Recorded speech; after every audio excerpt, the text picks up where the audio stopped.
Hey everyone, welcome back to our channel. Today, I'll be guiding you on how to get started with Lexica on your phone. So let us get started. First, open your Lexica application.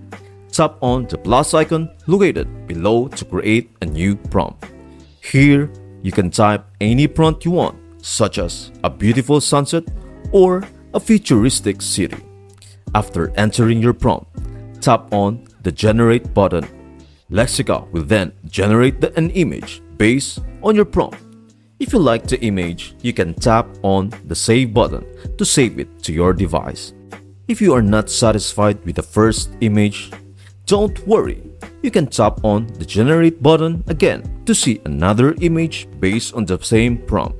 Keep on generating until you find the image that you love. I think that's it. I hope this video helps you out and see you in the next video.